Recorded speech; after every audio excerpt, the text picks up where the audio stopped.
பழனி முருகன் கோயிலின் ஆண்டு வருவாய் இதுவரை இல்லாத அளவிற்கு 100 கோடியை தாண்டியுள்ளது. இந்து சமய அறநிலையத்துறையின் கணக்குகளின்படி வருவாய் ஆண்டு ஜூலை 1 முதல் ஜூன் 30 வரை கணக்கிடப்படுகிறது.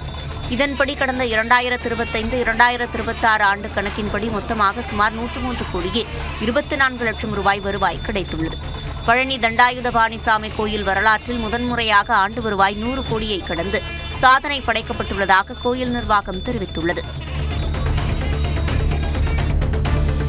கோவை மாவட்டம் மேட்டுப்பாளையத்தில் உள்ள பில்லூர் அணையிலிருந்து வினாடிக்கு 6000 கன அடி நீர் பவானி ஆற்றில் வெளியேற்றப்பட்டு வருகிறது. நீர்வரத்து அதிகரித்து வருவதால் அணை அதன் முழு கொள்ளளவை விரைவில் எட்டும் என எதிர்பார்க்கப்படுகிறது. இதனால் பவானி ஆற்றின் கரையோர பகுதி மக்கள் பாதுகாப்புடன் இருக்க அறிவுறுத்தப்பட்டுள்ளனர். நீலகிரி மாவட்டத்தில் பெய்து வரும் கனமழையால் கூடலூர், பந்தலூர் பகுதிகளில் ஆறுகளில் வெள்ளப்பெருக்கு ஏற்பட்டுள்ளது.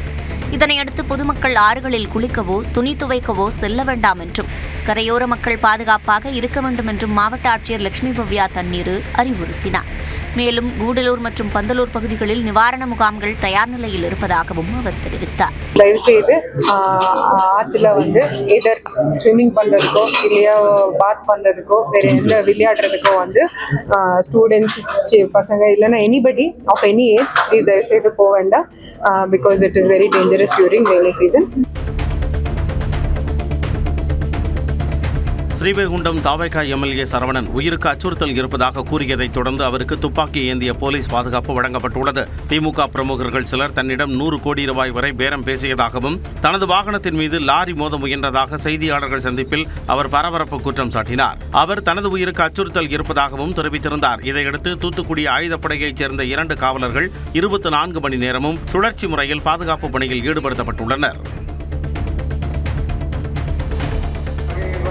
ஈரோடு மாவட்டம் ராட்டைச்சுற்றிப்பாளையத்தில் உள்ள தென்னக காசி என்று அழைக்கப்படும் காலபைரவர் கோயிலில் கருவறையில் உள்ள சிலைக்கு பெண்கள் பாலபிஷேகம் செய்து வழிபட்டனர்.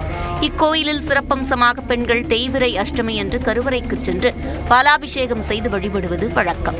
அந்த வகையில் பாலபிஷேகம் செய்து பெண்கள் வழிபட்டனர்.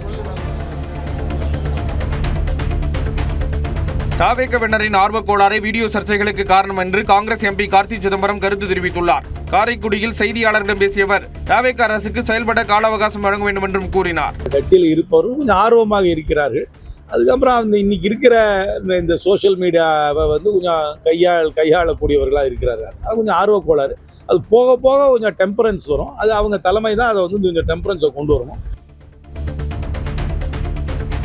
அதிமுக பொதுச் செயலாளர் எடப்பாடி பழனிசாமி தலைமையிலான ஆலோசனைக் கூட்டத்தில் ஆற்காடு அதிமுக எம்எல்ஏ சுகுமார் பங்கேற்காதது அக்கட்சிக்குள் பரபரப்பை ஏற்படுத்தியது. இந்நிலையில் தன் தலைமை அனுமதியுடன் தொகுதி வளர்ச்சி ஆய்வுக் கூட்டத்தில் பங்கேற்றதாக அவர் விளக்கம் அளித்துள்ளார். நான் முழுக்க தொகுதியினுடைய வளர்ச்சிக்காக தான் நான் இங்க கலந்துக்கிட்டேன். மற்றபடி என் துணை பொதுச் செயலாளருக்கும் நான் போன்ல ஐயா இன்னைக்கு கலந்துக்க முடியாத சூழ்நிலையை சொல்லி நான் போட்டோஸும் அனுப்பிட்டேன். இதுல எந்த விதமான உள்நோக்கமும் கிடையாது.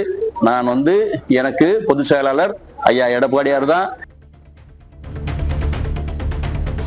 தமிழ்நாட்டில் சட்டம் ஒழுங்கை சரி செய்ய உளவுத்துறையை மாற்றியமைக்க வேண்டும் என்றும், உளவுத்துறை தோற்றுப்போனால் குற்ற சம்பவங்கள் நடக்கத்தான் செய்யும் என்றும் புரட்சி பாரதம் கட்சித் தலைவர் ஜெகன்மூர்த்தி தெரிவித்துள்ளார். செங்கல்பட்டு மாவட்டம் அச்சரப்பாக்கத்தில் செய்தியாளர்களிடம் பேசிய அவர், திட்டமிட்டு செய்யப்படுகின்ற குற்ற செயல்கள் குறித்து உளவுத்துறைக்கு நன்கு தெரியும் என்றார்.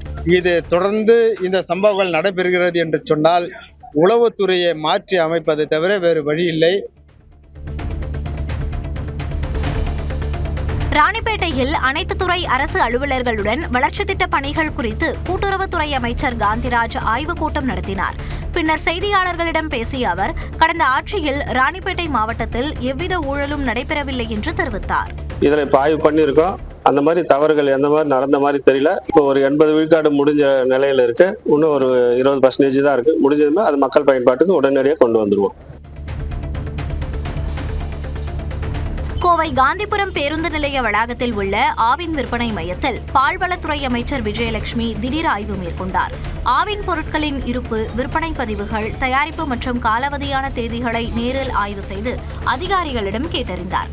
மக்களுக்கு தரமான பொருட்களை வழங்க வேண்டும் என்றும், காலாவதி நடைமுறைகளை முறையாக பின்பற்ற வேண்டும் என்றும் அமைச்சர் அறிவுறுத்தினார். புதுச்சேரியில் மதுபான கடையில் தீ விபத்து ஏற்பட்டது. புதுச்சேரி சோரியாங்குப்பம் பகுதியில் மதுபான கடையில் தீ விபத்து ஏற்பட்ட சம்பவத்தால் பரபரப்பு நிலவியது.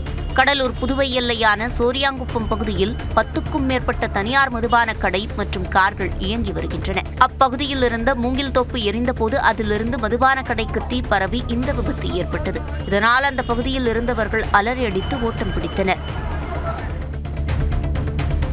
சிவகங்கை மாவட்டம் திருபுவனம் அருகே அரசு பேருந்தின் நடுவில் இருந்த பலகை சரிவர மூடப்படாமல் இருந்ததால் விபத்துக்குள்ளாகும் சூழல் ஏற்பட்டது. வாகைக்குளம் கிராமத்திலிருந்து திருபுவனம் வழியாக மதுரை நோக்கி சென்று கொண்டிருந்த இந்த பேருந்தில் நடுப்பகுதியில் பலகை சரிவர மூடப்படவில்லை என கூறப்படுகிறது. அப்போது பலகையை மிதித்த பள்ளி மாணவர் ஒருவர் அந்த ஓட்டை வழியாக தவறி உள்ளே விழவிருந்த நிலையில் அருகில் இருந்த பயணிகள் சுதாரித்து மாணவரை பிடித்ததால் விபத்து தவிர்க்கப்பட்டது. பழுதடைந்த பேருந்துகளை பராமரித்து இயக்க வேண்டுமென பொதுமக்கள் கோரிக்கை விடுத்துள்ளனர். திண்டுக்கல் மாவட்டம் பழனி அருகே தொப்பம்பட்டி வட்டார வளர்ச்சி அலுவலகத்தில் லஞ்ச ஒழிப்புத் துறையினர் நடத்திய அதிரடி சோதனையில் கணக்கில் வராத 4,21,000 ரூபாய் பணம் பறிமுதல் செய்யப்பட்டது. அரசு திட்டங்களை செயல்படுத்துவதிலும் நிதி ஒதுக்கீட்டிலும் முறைகேடுகள் நடைபெறுவதாகவும் லஞ்ச பணம் கைமாறுவதாகவும் லஞ்ச ஒழிப்புத் துறையினருக்கு ரகசிய தகவல் கிடைத்தது. இதன் அடிப்படையில் நடத்தப்பட்ட சோதனையில் கணக்கில் வராத 4,21,250 ரூபாய் ரொக்கப் பணத்தை லஞ்ச ஒழிப்பு போலீசார் பறிமுதல் செய்தனர். வட்டார வளர்ச்சி அலுவலர்கள் மற்றும் ஊழியர்களிடம் விசாரணை நடைபெற்று வருகிறது. கோவை மாவட்டத்தில் கடந்த சில நாட்களாக பெய்யும் மழையால் நீர்நிலைகளில் நீர்மட்டம் உயர்ந்து வருகிறது. மேற்கு தொடர்ச்சி மலைப்பகுதிகளில் தொடர் மழை பெய்து வருகிறது. இதன் காரணமாக கோவை மாவட்டத்தின் முக்கிய பாசன ஆதாரங்களாக விளங்கும் பேரூர், பெரியகுளம், சொட்டையாண்டிகுளம், நொய்யலாறு போன்ற நீர்நிலைகளுக்கு நீர்வரத்து கணிசமாக உயர்ந்துள்ளது. இந்திய இளைஞர்களின் உடற்பயிற்சி திறன் குறித்த விழிப்புணர்வை ஏற்படுத்தும் வகையில் கார்கில் முதல் குமரி வரை 67 நாள் தொடர் ஓட்டம் மேற்கொண்ட இளைஞர் தனது ஓட்டத்தை கன்னியாகுமரியில் நிறைவு செய்தார். மத்திய பிரதேச மாநிலம் இந்தூர் பகுதியைச் சேர்ந்த ஓட்டப்பந்தய வீரர் கார்த்திக் ஜோஷி என்பவர் கார்கில் முதல் கன்னியாகுமரி வரை 4200 கிலோமீட்டர் தூரத்தை 67 நாட்களில் வெற்றிகரமாக ஓடி நிறைவு செய்தார்.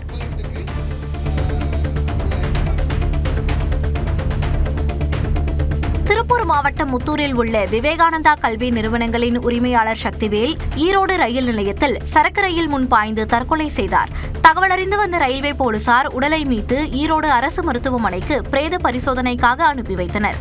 முதற்கட்ட விசாரணையில் மன அழுத்தம் காரணமாக இந்த சம்பவம் நடந்திருக்கலாம் என போலீசார் தெரிவித்துள்ள நிலையில் தொடர்ந்து விசாரணை நடைபெற்று வருகிறது. கடலூர் மாவட்டம் வடலூரில் வங்கி ஏடிஎம் இயந்திரத்தில் கேட்பாடற்று கிடந்த 5000 ரூபாயை கல்லூரி மாணவர்கள் இருவர் நேர்மையாக காவல் நிலையத்தில் ஒப்படைத்தனர். சுபாஷ் மற்றும் தருண் ஆகியோர் வழங்கிய பணத்தை பெற்றுக்கொண்ட காவலர்கள் உரிய நபரிடம் ஒப்படைக்க நடவடிக்கை மேற்கொண்டதுடன் மாணவர்களின் நேர்மையை பாராட்டி பொன்னாடை அணிவித்து வாழ்த்து தெரிவித்தனர். மயிலாடுதுறை மாவட்டம் குத்தாலம் அருகே தேரழுந்தூர் கிராமத்தில் உள்ள வேதபுரீஸ்வரர் சிவன் கோயிலில் விநாயகர் கற்சிலையை திருடிச் சென்ற 3 பேர் கைது செய்யப்பட்டனர். இக்கோயிலில் கர்ப்ப கிரகம் அருகே வாயிலில் கல்லாலான விநாயகர் சிலை திருடப்பட்டதாக குத்தாலம் காவல் நிலையத்தில் கோயில் செயல் அலுவலர் சுந்தர்ராஜன் புகார் அளித்தார். சிசிடிவி காட்சிகளின் அடிப்படையில் கோவை, திருவண்ணாமலை, தஞ்சாவூர் மாவட்டங்களைச் சேர்ந்த 3 பேரை கைது செய்து போலீசார் சிறையில் அடைத்தனர்.